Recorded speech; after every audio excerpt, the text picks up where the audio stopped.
Let's talk to Minfilia. Good intentions. Minfilia is considering which of her many responsibilities demands her utmost attention.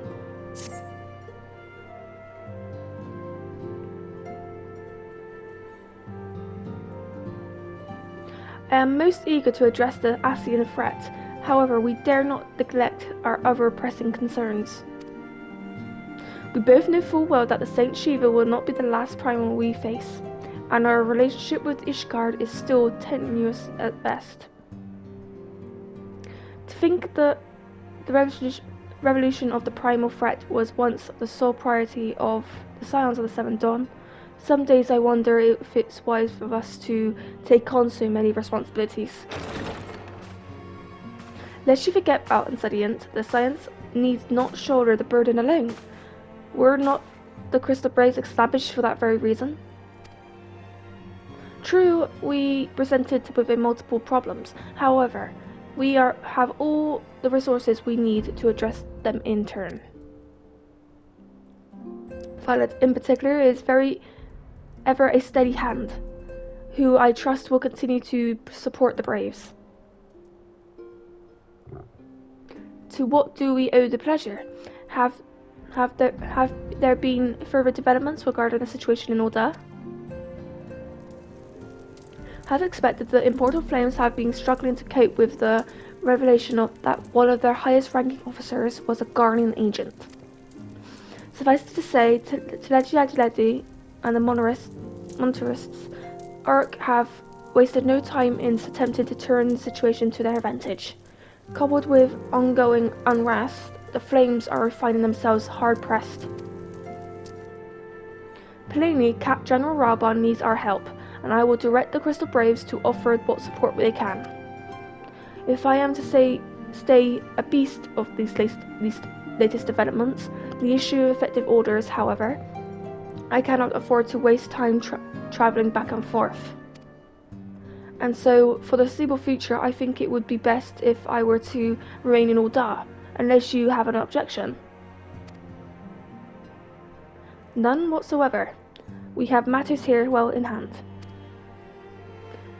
Moonbird's research is proceeding as planned. So she tells me, though. So she tells me, though I am not familiar with the details.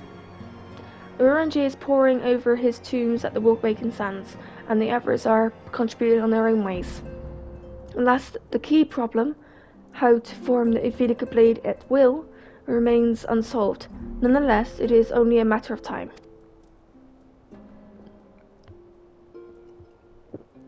Violet, why are we focused on the task?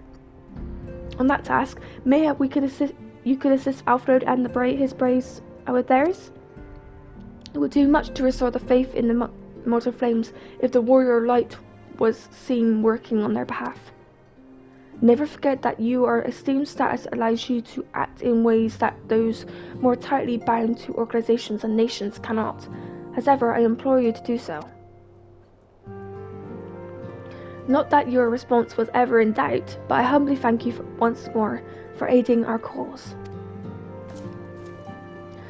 Now then, there are preparations I must attend to before my departure, such as receiving Roll's latest report. He has proven to be quite skilled at gathering information others wish kept secret, hence why I placed him under my direct command and ordered him to investigate the Ul'dahnian riots. When you finished here, join me outside. Depending on what he has to say, I may soon have a favor to ask. If there's any developments on the front, I shall inform you at once in the usual fashion.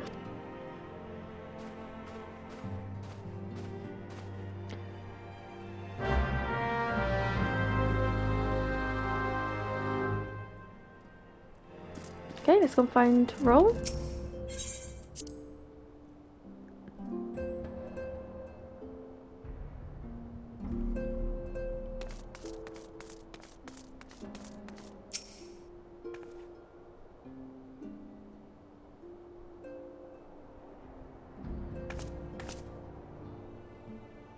Pleasure as always, Violet. You'll be escorting the commander to Ul'dah, I take it? Actually, I have another task in mind for her. If you'd be so kind to repeat your report to her benefit. Right then. Me and mine have been making inquiries into the source of the weapons that we found their ways into the refugee hands a ways back. So happens we caught wind of something promising, a rather large purchase of sharp and pointy things by a black marketeer holed up by near Highbridge. I doubt this man would have secured such a quantity of weapons if he did not already have clients waiting, clients that, for whatever reason, would prefer for his transaction to remain secret. Brings to mind that merchant who was caught in Arrow while talking to Violet, don't you? Generous fellow he was, dueling out swords and spears to the downtrodden is disgruntled. Which isn't to say that these clients have the same mischief in mind. If they want to be sure, might be prudent to intervene before they collect their goods, savvy?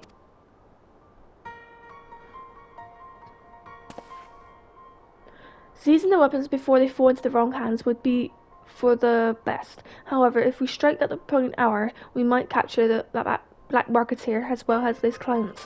What say you, Violet? Then it is settled. Rendezvous with Captain Albert in Highbridge and intervene when the exchange takes place. Now then, if you would excuse me, I must leave for Ulda. I expect good tidings.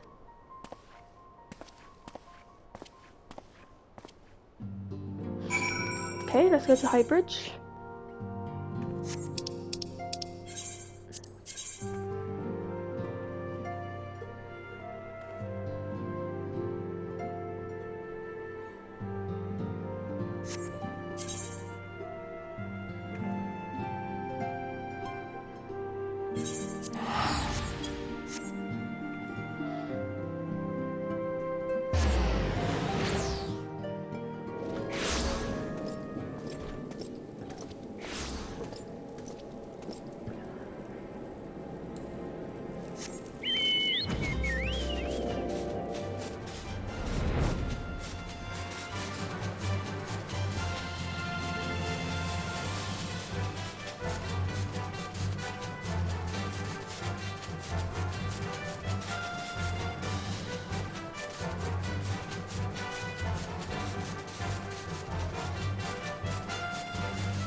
Violet, my scouts have been keeping a close eye on the black marketeer, and it would seem that his guests have arrived. It would also seem that he has hired more than a few men to stand guard, common thugs of no consequence. But they nonetheless pose a threat. Even so, I have compelled it to apologize. This is far beneath a woman of your standing. The commander of your needn't have dispatched you hither. But powerful men ever have need a loyal, able-bodied friends. Having found one in you, it is only natural that he would come to rely upon you without hesitation. Bait and switch. Elford is eager to bring the black marketeer and his clients to justice. Now then, we should make for the burning wall without delay and secure those weapons. The first unit will ensure that the clients do not escape. With me, Violet.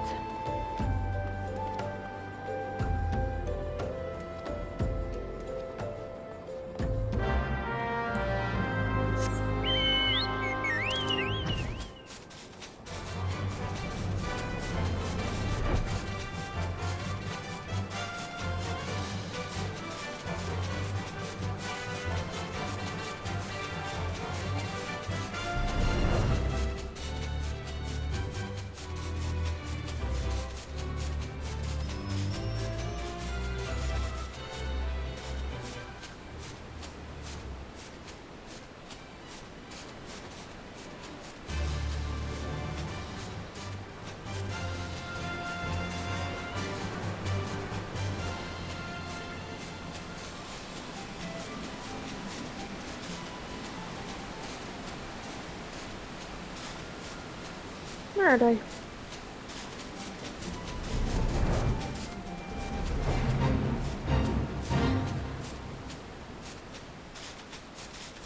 Maybe above? Yes.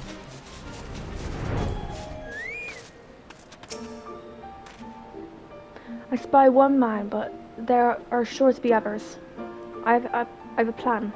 While you approach the sentry and create a distraction, my men and I will slip past and catch the black marketeer unawares. Once you dispose of the thugs, wait for us outside the tunnel entrance. And any questions? Then let us be off. Good luck, my friend.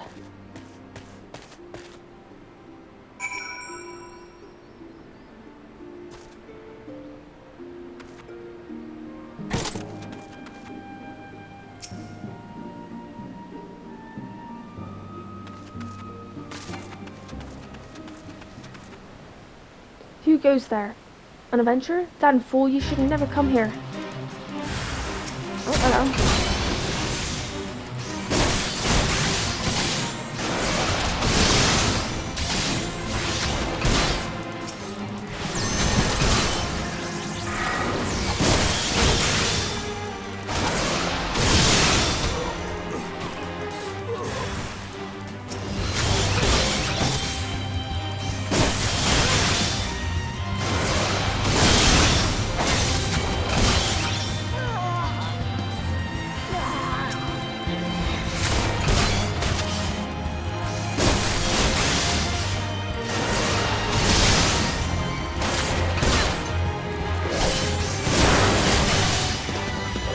Any more?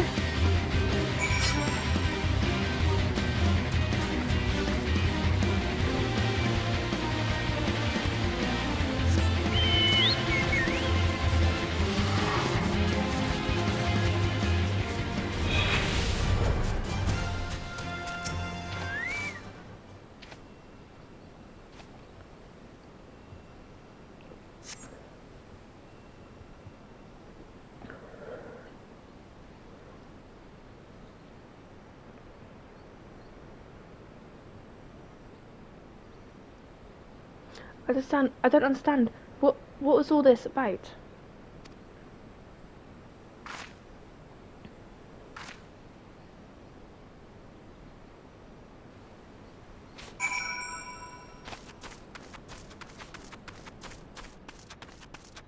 Let's go and investigate.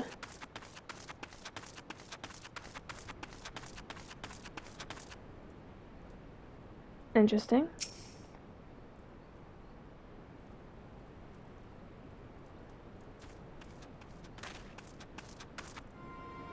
As you can see, this is a fine mess.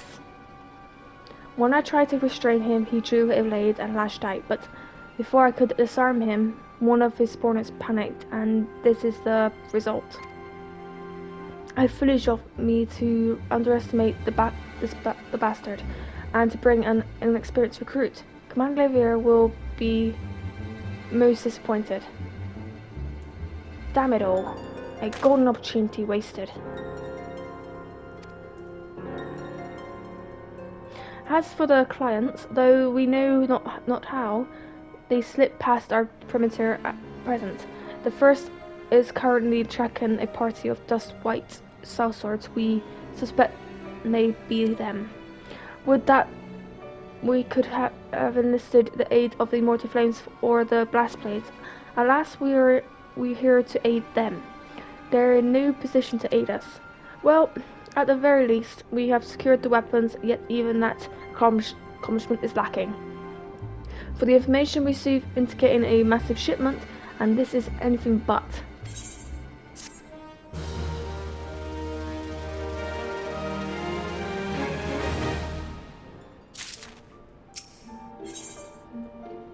Best laid schemes. Albert would have like nothing more than to have this incident forgotten. I will join the first in their hunt for the Dustwit sellswords. If the gods are good, we will catch them before they escape into the Black Shard. In the meantime, I ask that you deliver those weapons in order in my stead. Entrust them to the third Ulysses, and he will take care of the rest.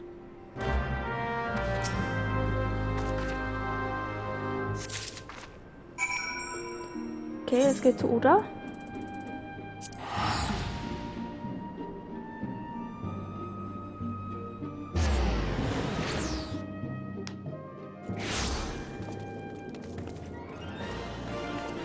privacy.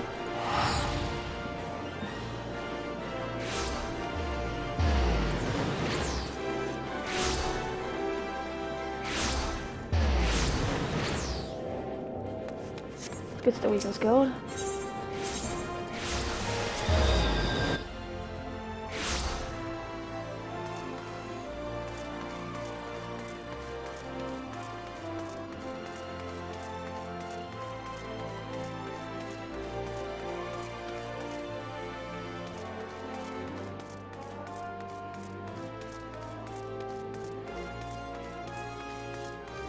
There he is. Ah, the warrior replied, ever reliable friend of the Crystal Braves. You have my deepest thanks for your assistance in the Corypheus. Now, what brings you to us this day?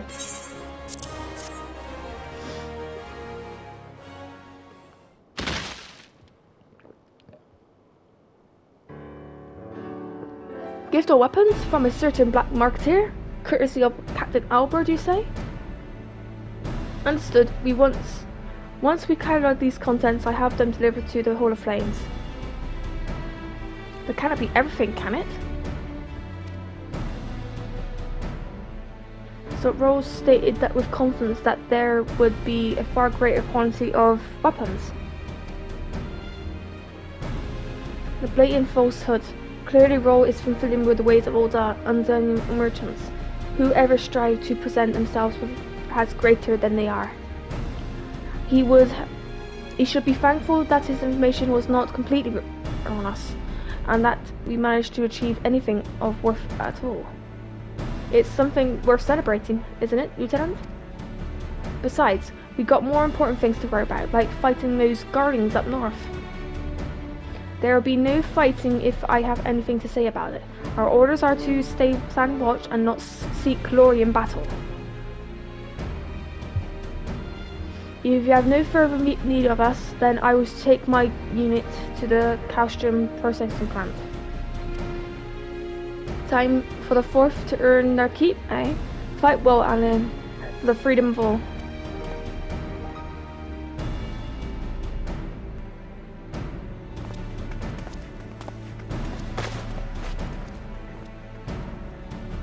Excellent work as always, my friend. Rest assured that the Immortal Flames will hear of your contribution until we meet again.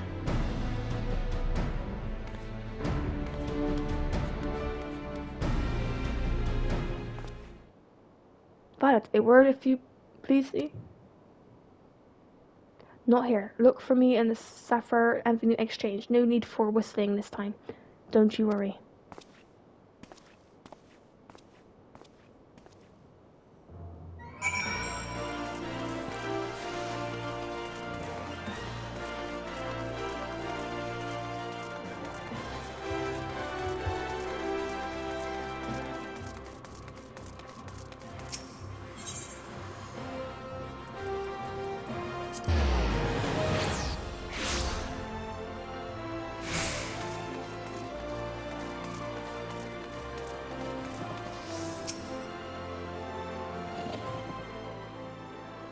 Thanks for indulging me request. Few places better than a market for privacy, I find. All the hustle and the bustle of comments means that most conversations are going unnoticed. I'll get to the point. At the Burning Wall, when you and the captain interrupted the exchange, what happened? Tell me everything, leave no detail out.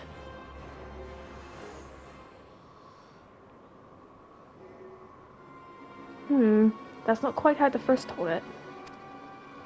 These Duskwhites they were chasing. Latest word is that they lost the trail. But you never saw them yourself.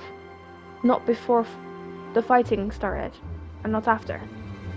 Something ain't right, and I don't know what it is, but I can feel it in my bones. I'm not daft enough to be misled by some merchant's drunken boasts. Our information was reliable. God damn it. I knew he purchased those weapons. As if I ever deciphered a money-lender books, or have followed a interaction back to its source. Did plenty of that back when the Braves were getting started. Believe me, the commander wanted assurances that we weren't taking Gil from the wrong sort of benefactors. Of course, these days the money flows like water, and the first and the third get the shiniest new toys. Forgive me, friend. I've got a lot on my mind these days, and I appreciate ye lending an ear. Right then, let's get back to it.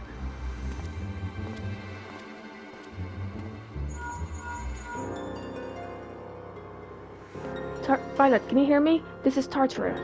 Your presence is urgently requested in the Rising Stones. Please come and see me as soon as you're able. Okay, let's get back to the Rising Stones.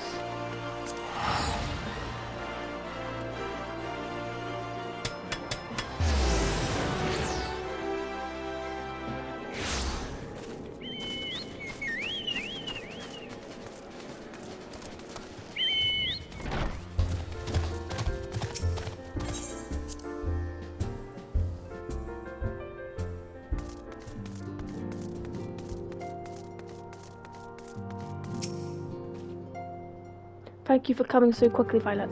We have a guest from Ishgard who wishes to speak with you. A most, determined lady by all indications.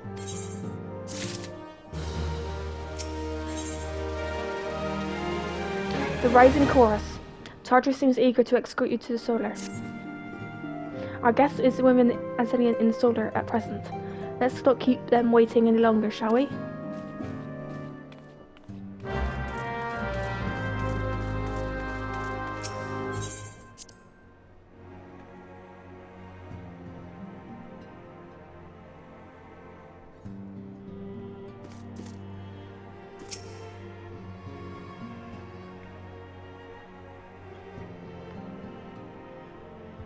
We have a guest from Ishgard who wishes to speak with you.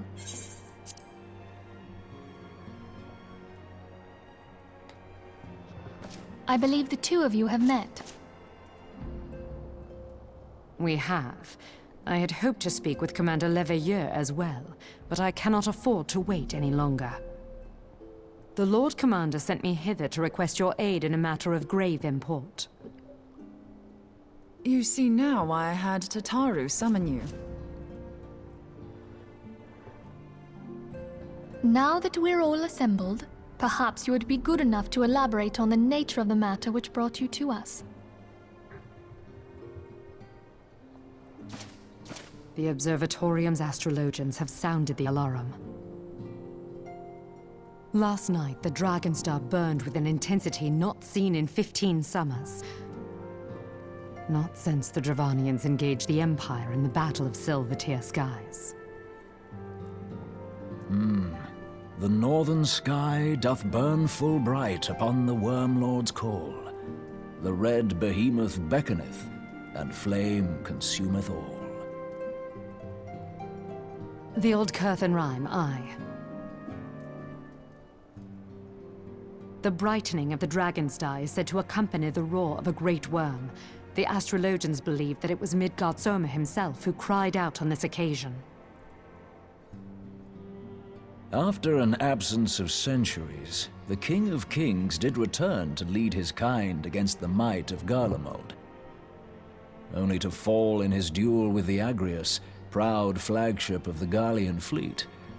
Devoid of life, his corpse remaineth entwined about the Magitech monstrosity even unto this day. Ariange has the right of it. Whatever this alteration in the Dragonstar portends, the Great Worm has shown no sign of life. Tataru, have the Domans reported aught out of the ordinary?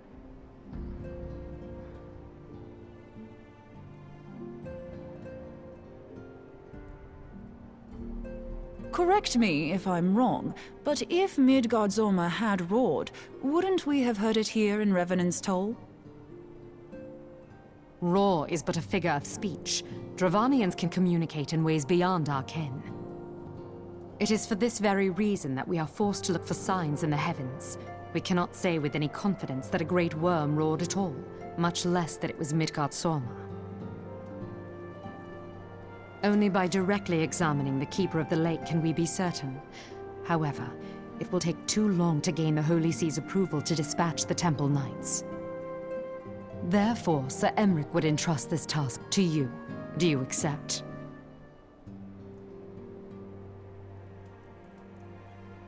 We knew you would not disappoint us. Now, if you would excuse me, I must return and assist the Lord Commander. We have precious little time to prepare. To prepare for what, pray tell? When a great worm roars, his brethren cannot choose but answer. We prepare for battle.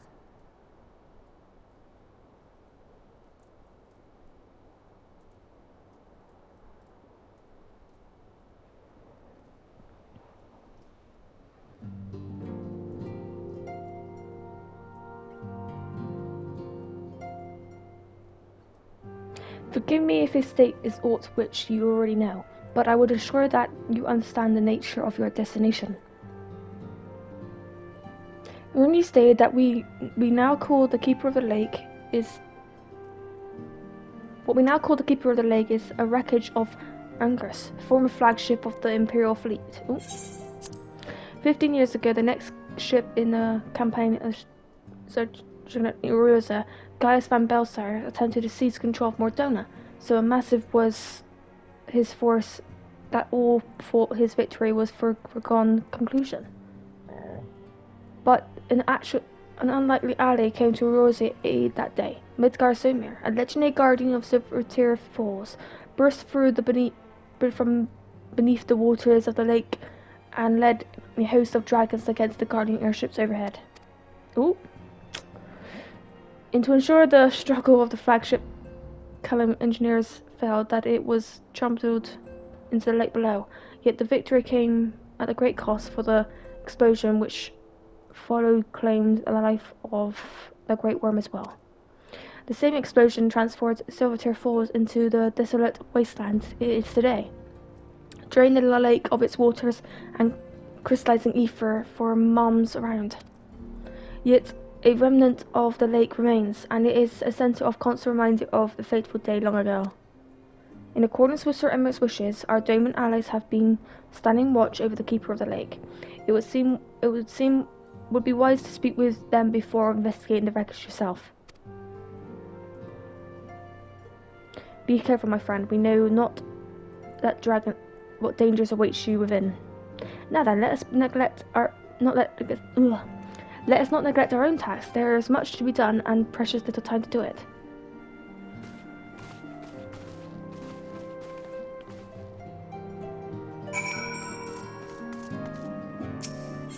Okay.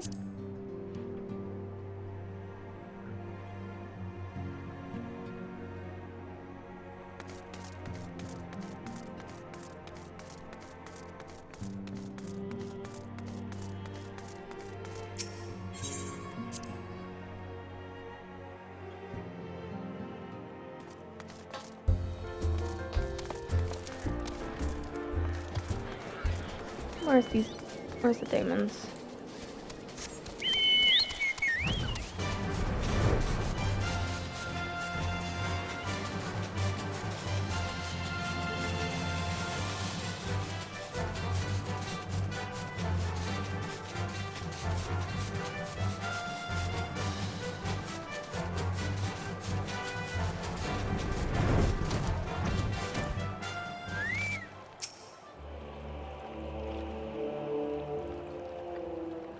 Miss, I was about to send word to Drumminster about the Guardians.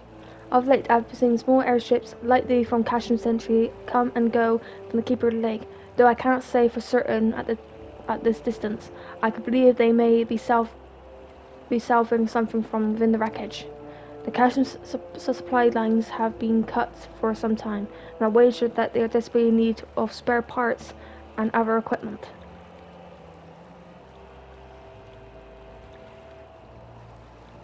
It is true, then. The Ishgarden's honest fear that the worm might rise again. Well, from here, that seems rather unlikely, but if it's assurances you want, you have no choice but to inspect the corpse in its entirety. Easier than said than done, given the creature which inhabit the wreckage, and the aforementioned guardians who won't take kindly to your presence. They sure be to fire upon the airship, so I advise more stealthy approach. Take this boat and a few of your comrades to the base of Angus and then climb to the top. That's the only viable way approach I would say.